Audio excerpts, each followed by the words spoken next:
On commence avec un chiffre qui ne devrait pas plaire aux investisseurs. Alors, bienvenue Stop Invest, la chaîne des top d'investissement. Ici, on parle essentiellement d'entreprises de qualité. En 2025, les livraisons de Ferrari ont reculé. Légèrement, certes, par rapport à 2024, mais elles ont baissé. Et pourtant, le chiffre d'affaires progresse pour la troisième année consécutive. C'est là que tout commence. C'est là que Ferrari prouve que ce n'est pas, ou bien ce n'est plus, un simple constructeur automobile. OK?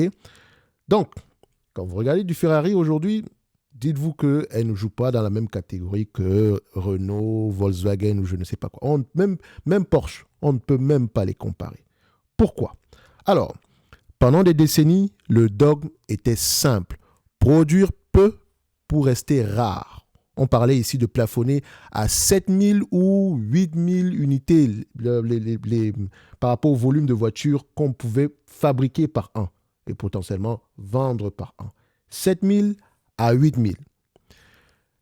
Maintenant, c'est terminé. Et quand je dis c'est terminé, depuis l'introduction en bourse, en fait, c'est terminé. Maintenant, on est passé de 8 000 à 11 000, de 11 000 à 13 000, de 13 000 à 13 500.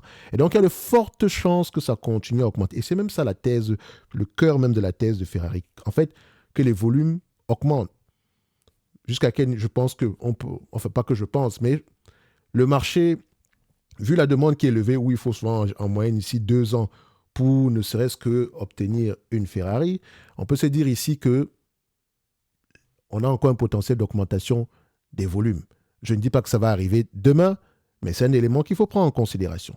Donc, comme je disais tantôt, le dogme lié au plafonnement est terminé.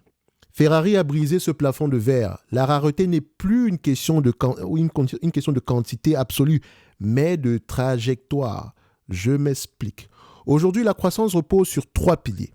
L'élargissement de la gamme, l'offensive en Asie et surtout une montée en prix continue. Regardez la carte. L'Europe, le Moyen-Orient et l'Afrique restent le pilier central. Les Amériques poussent fort, mais l'Asie-Pacifique, c'est là que se joue le futur.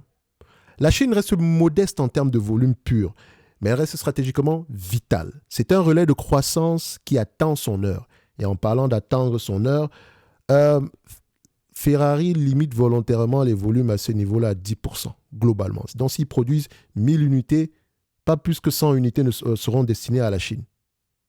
D'accord? C'est volontaire. Ils ne veulent pas faire plus que ça. C'est volontaire. Et c'est une bonne stratégie. Si vous analysez Ferrari comme Ford ou Volkswagen, vous faites une fausse route. Le vrai signal, c'est l'expansion de la marge EBIT en 2025. Au quatrième trimestre, les volumes chutent, mais la rentabilité grimpe. C'est le comportement typique d'une maison de luxe, pas d'un industriel cyclique. Le pouvoir de fixation des prix est total. Ferrari vend plus cher et surtout, Ferrari vend mieux. C'est une mécanique de précision. On gagne en Formule 1. Le prestige explose. Le pouvoir de prix augmente. On génère de la trésorerie. On réinvestit massivement en R&D. Et on recommence. Mais attention, l'horizon 2030 approche. C'est la variable qui pourrait tout gripper. Le mix entre thermique et hybride, hybride et électrique. Cela signifie que nous allons avoir des coûts de développement massifs, une incertitude sur la rentabilité des futurs modèles électriques et un débat de fond pour les actionnaires. L'identité de Ferrari peut-elle survivre sans le rugissement thermique, sans le fameux vroom? Vous connaissez bien, les moteurs électriques n'ont pas ce type de bruit-là. Or, l'identité d'une voiture de course, c'est parfois, ou une voiture même parfois, enfin même pas juste une voiture de course, mais des Ferrari, c'est le bruit. Et ça, c'est quelque chose qu'il ne faudra pas négliger. Bon, peut-être qu'ils auront des haut-parleurs, je n'en sais rien, mais voilà. On parle ici de l'identité de la marque Ferrari. Ferrari semble intouchable, mais elle n'est pas immunisée. Elle reste exposée au cycle économique mondial, aux taux d'intérêt, aux fluctuations de change et aux tarifs douaniers. La confiance des ultra-riches est son seul vrai moteur. Si elle vacille, tout vacille. Depuis 2020, Ferrari n'a pratiquement jamais déçu. C'est une démonstration de discipline financière. Ils ont réussi l'impossible, croître sans dépendre des volumes, protéger les marges sous pression. Le vrai défi maintenant, c'est de garder cette aura intacte dans un monde qui change de moteur. N'oubliez pas, en description de la vidéo, vous avez le lien vers le Club Top Invest. L'accès est gratuit, uniquement réservé aux personnes qui veulent faire du stock picking sérieusement ou bien qui pensent le faire sérieusement ou bien qui ont la volonté de le faire. On va le dire comme ça. OK? Sinon, pour le reste, ici, on se donne rendez-vous sur les prochaines vidéos. Un like, un abonnement, un commentaire, ça fait toujours plaisir. Et vous allez penser que je vais vous laisser partir comme ça sans analyser quantitativement la compagnie. Mais non, on est là pour ça aussi. Donc, même si je vous dis toujours... Je vous dis toujours une chose, c'est que l'analyse quantitative n'est qu'une partie de l'analyse fondamentale. Le fondamental, c'est deux pans, quantitatif et qualitatif. Le quantitatif présente les chiffres, le qualitatif fait parler les chiffres. Les deux sont indissociables. Si tu fais juste du qualitatif, il faudrait que ce soit soutenu par les chiffres. Si tu fais juste du quantitatif, il faudrait que le narratif qualitatif aille dans le même sens. OK? Donc, ici, Ferrari, croissance des revenus, on aime ça. Ensuite, on va regarder quoi? On va regarder la marge brute. Qu'est-ce qu'on veut? Marge stable ou croissante? On a quoi ici? On a des marges croissantes. Mais attention, pas avoir un effet de volume. Plus bas, 48. Plus haut, ici, aux alentours de 51. Donc, on va se dire ici qu'on a une stabilité des marges. Et c'est une très bonne chose parce que produire des voitures, c'est une industrie lourde. C'est un business ici asset heavy, d'accord? Donc ici, ça veut dire en termes de marge EBITDA, on constate quoi? Les marges EBITDA sont plutôt stables. On veut quoi avant tout? La stabilité. Et quand je dis stabilité, je ne veux pas une ligne droite, non. Je veux quelque chose comme ça. Je sais que le monde n'est pas... On évolue dans un monde qui change énormément, donc on s'attend pas à ce que les marges ressemblent à une ligne droite. Certaines années, on aura moins. Certaines années, on aura un tout petit peu plus, mais on reste à peu près dans la même, voilà, que ce soit 28, 29, 28, 29, 30, on reste toujours en moyenne à 28% par là. OK? J'espère que l'image est bonne ici pour vous. Donc, maintenant, en termes de valorisation, on va essayer de voir un business pareil. Combien de fois les bénéfices, le marché a tendance à payer pour ce genre d'entreprise? On constate ici que le marché paye plus que 25 fois les bénéfices. Vous connaissez la règle ici, on ne paye pas plus que 25 fois. Mais attention, on va observer quelque chose. On va regarder ici les net income, parce qu'il fallait que je compare net income et free cash flow. Est-ce que les deux parlent le même langage? Parce que rappelez-vous, ce qui nous appartient, nous les actionnaires, ce sont les free cash flow. C'est avec ça qu'on rémunère les actionnaires. Rachat d'actions, versement d'un dividende, remboursement de la dette. Oui, parce que le remboursement de la dette, c'est également une sorte de rémunération pour l'actionnaire. D'accord? Ça fait partie du shareholder yield. Vous voyez ici, quand je compare net income et free cash flow, c'est pour voir si les deux parlent le même langage. Idéalement, free cash flow doit être équivalent à net income. Ce qui était au bout de combien, je pense qu'on a passé la journée à parler d'une certaine variante. Enfin, comment est-ce que les deux peuvent varier de manière générale. Et donc, quand je vois les free cash flow plus élevés, je veux savoir pourquoi. Quand je les vois moins élevés, je vais également savoir pourquoi. En fait, également, il faut toujours questionner la raison pour laquelle les free cash flow sont plus élevés ou moins élevés que les bénéfices nets. D'accord? Mais on les préfère quand ils sont moins élevés, généralement. OK? Parce que quand ils sont plus élevés, quand les free cash flow sont plus élevés. Parce que moins élevés, ça veut parfois dire qu'il y a beaucoup plus de problèmes que ça. OK? Et attention, vous savez, par exemple, que les entreprises dans la tech, les SBC, c'est pas trop ça. Mais de toute façon, on n'est pas là pour parler de ça. On va revenir dessus. OK? Ici, il serait très rare de voir des SBC. OK? Très généralement, c'est pas que c'est impossible, mais voilà, il n'y en a même pas. C'est plus dans la tech que vous allez retrouver ce genre de choses-là. Donc, maintenant... Le marché a tendance à payer combien de fois les bénéfices comme on l'a vu précédemment. Le marché paye à peu près aux alentours de... Voilà. Il paye 38 fois les bénéfices. Les amis, vous pensez qu'on va payer 38 fois les bénéfices? Vous pensez qu'on paye un multiple de valorisation ici parce qu'on sort ça de son chapeau? Non. Je m'explique. 25 fois les bénéfices, c'est 4% de rendement. Si le taux sans risque ici est supérieur à 4%, en réalité, personne ne va jamais payer plus que 25 fois les bénéfices. Parce que c'est ça qu'on fait. Quand on décide d'acheter cette compagnie, traitez-la comme une obligation. Une obligation qui a le potentiel ici d'augmenter l'intérêt, d'augmenter les intérêts que tu reçois. C'est comme ça que vous devez voir les choses. Et donc aujourd'hui, on me demande d'acheter cette obligation, disons, quand on vous vend une entité ici, je prends les 12 derniers mois, qu'est-ce qu'on a ici comme Ferrari? Je vais prendre les 12 derniers mois. 36 fois, un PER de 36. Ça veut dire quoi? Ça veut dire ici que 100 divisé par 36, ça veut dire que c'est 2,77% de rendement. OK? 2,77% de rendement. 2,77%. Si vous comparez ce chiffre-là, disons, imaginez que le 10 ans américain vous donne 4%. Ça veut dire que si j'ai 1 000 euros, enfin, disons même pas 1000 euros. Si j'ai 100 euros, je pourrais, ou bien 100 dollars, si je prête au gouvernement américain, je reçois 4%. Si je prête à Ferrari, je reçois 2,77%. Mais le piège, c'est que Ferrari peut faire croître ce rendement-là alors que le gouvernement ne va pas le faire croître. C'est ça la différence entre les deux.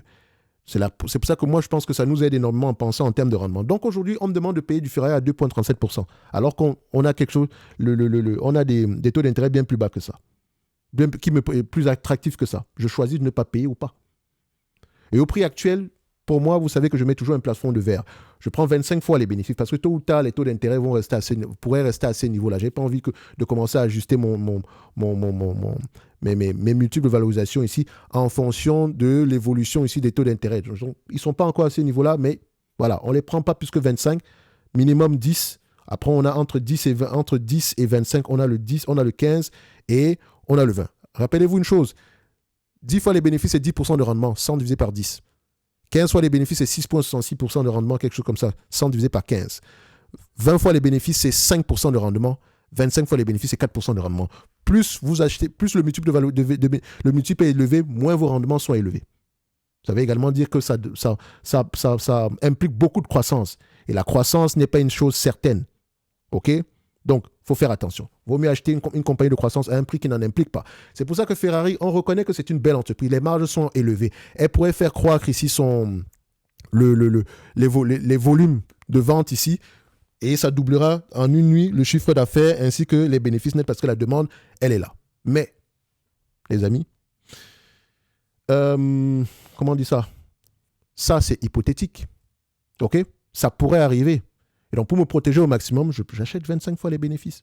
On va considérer ici que c'est la valorisation ici, c'est le multiple de valorisation maximum pour une compagnie de qualité dans le domaine du luxe. OK ? Sans prendre en considération la croissance. Disons que c'est pour une entreprise qui a l'habitude ici de croître à un mois. Enfin, quand je dis la croissance, si elle croît 2 fois plus vite que l'inflation, c'est déjà intéressant. Bref, je ne paye pas plus de 25 fois les bénéfices. Tôt ou tard, le marché viendra nous chercher à ce niveau-là. Ce n'est pas ça mon problème. Donc, quand vous valorisez une compagnie, ne la valorisez pas par rapport à son passif à elle, valorisez-la dans son industrie de prédilection. Or, ici, on sait déjà que l'automobile n'est pas son industrie de prédilection. Elle vend des voitures, certes, mais elle les vend comme si elle vendait des produits de luxe. Donc, ses concurrents, c'est qui ? On pourrait les mettre ici dans les Kering, machin, truc et tout le reste. Plus du Hermès. Ça se rapproche même plus de Hermès. Mais je ne prendrai pas là. Bon, si je veux comparer en réalité, peut-être que je vais comparer à Hermès. Ça, c'est vrai. Comparer Ferrari, c'est comparer par exemple à Hermès. OK ? Donc, si je prends Hermès, je ne vous demande pas d'aller prendre ici le multiple de valorisation d'Hermès. Hein. Encore qu'il est très élevé parce que ici, sauf qu'on a un assez grand historique ici. Enfin, l'historique est plus large. Voilà, Hermès, je l'ai. Je dézoome un tout petit peu. Vous voyez que Hermès, depuis les années 94 ici, on a du Hermès. Enfin, on a des datas pour Hermès. Si je prends la moyenne de ces datas, le plus bas, c'est 27 fois, 25 fois les bénéfices par là. En moyenne, le marché paye 40 fois 35 à 38 fois les bénéfices pour cette compagnie. Si tu es si optimiste que ça, fais la même chose. Et tu vois, actuellement, on n'est pas loin que ça. On n'est pas loin. Mais on va acheter avec une marge de sécurité. Rien nous dit, personne ne nous garantit ici que demain, les taux d'intérêt ne vont pas augmenter. OK ?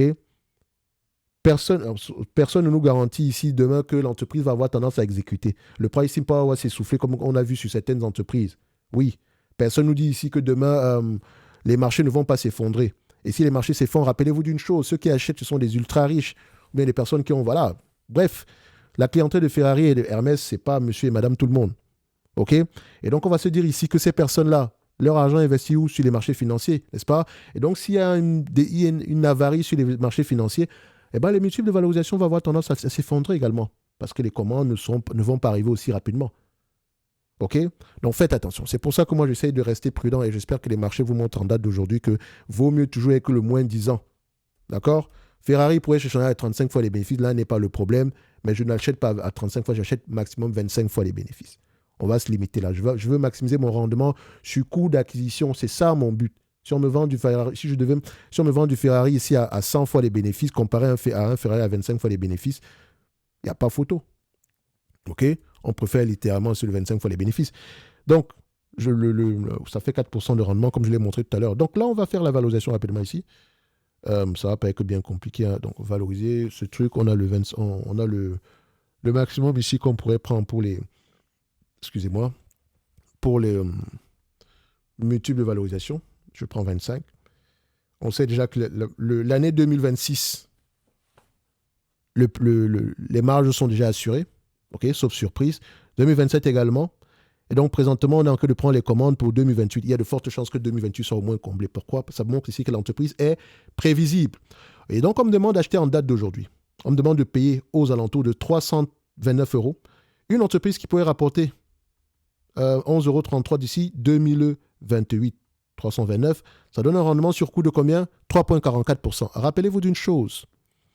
Les analystes ont tendance à faire de bonnes prévisions ici. 90% ici du temps, ils ont raison. Vous pouvez également voir que par rapport à leurs prévisions, il y a 6 mois, est-ce qu'ils sont de plus en plus optimistes ou pessimistes? On peut voir ici que sur la période de 3 ans, on est optimiste. Mais vous voyez ici que l'optimisme a tendance à s'ajuster de plus en plus. On était à 10,21 € il y a 6 mois, aujourd'hui c'est 9,54 €. 11,50 € il y a 6 mois, aujourd'hui c'est 10,56 €. Et il n'est pas exclu que demain on se retrouve peut-être à 9 €. C'est ça le problème. Vous ne savez pas ce qui va se passer demain. Pour le moment, quand on lit sur Ferrari, rien ne nous fait penser que ça va être compliqué demain. OK? Donc, il vaut mieux acheter généralement une entreprise pour un prix qui n'implique pas la croissance. Donc, dites-vous ici que quand je vais acheter du Ferrari, est-ce qu'elle est capable de rapporter au moins 9 € par an? Ou bien 8,96 €? Si la réponse est oui, j'aimerais donc l'acheter à partir de 224 €. Ça, c'est le prix que j'aimerais avoir. 224 €. OK? Je ne vous dis pas ici que ça vaut 224 € parce que je suis sûr que quelqu'un serait prêt à payer 2 fois, peut-être même 4 fois plus que le prix. Quelqu'un serait prêt à payer plus de 25, plus de 40 fois les bénéfices pour Ferrari. Même 60. Pourquoi? Parce qu'il y a un truc dans Ferrari, c'est simple. On capte les volumes.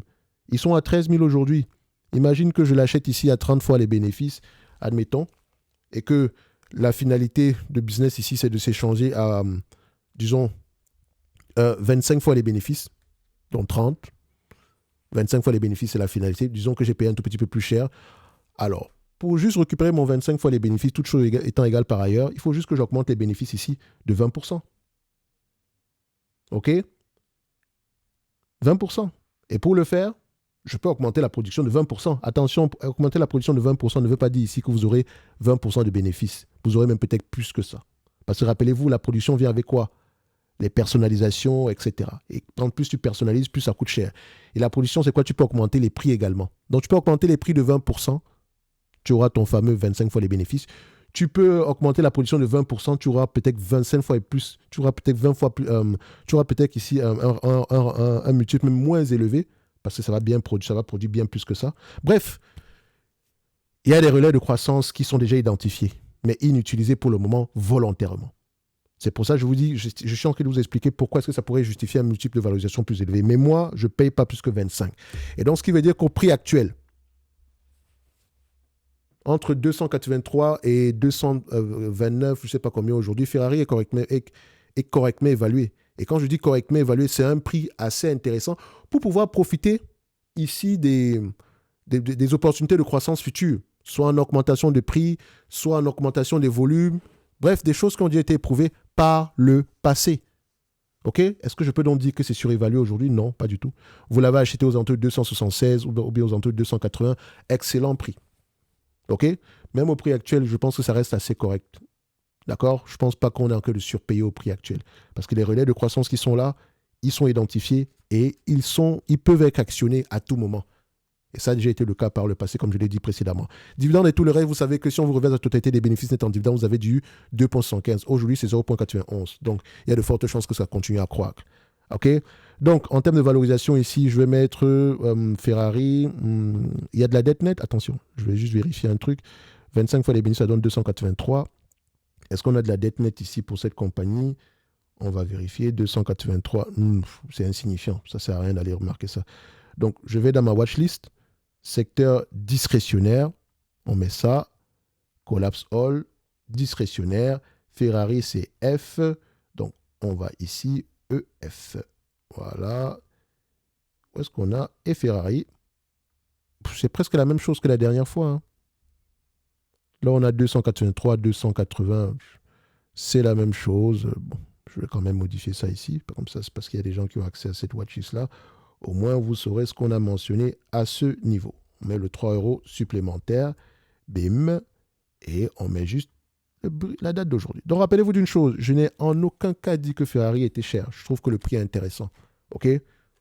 Comme d'habitude, on veut des prix bien plus bas que ça. Le prix est intéressant. Vous l'avez acheté à 280, vous l'avez. Bref, si vous avez du Ferrari aujourd'hui, que vous dites, est-ce que je vais vendre, etc. Je pense que regardez plutôt les opportunités de croissance que nous avons. Posez-vous la question, si c'est possible, qu'on les actionne. D'accord? Ceci n'est que mon point de vue et non un conseil d'investissement. Comme d'habitude, je me réserve pleinement et royalement le droit de me tromper. N'oubliez pas, pour ceux qui veulent aller plus loin, vous avez le bootcamp du mois d'avril. Les portes sont ouvertes présentement. S'il reste encore de la place, allez vérifier en commentaire. Maintenant, pour les autres, n'oubliez pas également de rejoindre le Club Top Invest pour continuer le débat. L'accès est gratuit. Merci, au revoir.